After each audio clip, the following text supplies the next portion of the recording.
اور قربانی کی ایام معلوم میں مویشی چوپایوں کے ذبح کے وقت جو اللہ نے ان کو دیے ہیں ان پر اللہ کا نام لے۔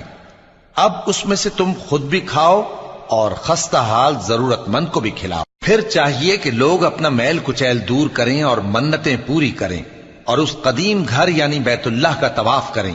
یہ ہمارا حکم ہے، اور جو شخص ادب کی چیزوں کی جو اللہ نے مقرر کی ہیں تعظیم کرے تو یہ اس کے پروردگار کے نزدیک اس کے حق میں بہتر ہے۔ اور تمہارے لیے مویشی حلال کر دیے گئے ہیں سوائے ان کے جو تمہیں پڑھ کر سنائے جاتے ہیں۔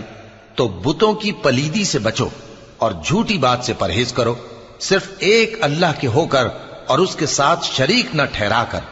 اور جو شخص کسی کو اللہ کے ساتھ شریک مقرر کرے تو وہ گویا ایسا ہے جیسے آسمان سے گر پڑے، پھر اس کو پرندے اچک لے جائیں یا ہوا کسی دور کی جگہ اڑا کر پھینک دے۔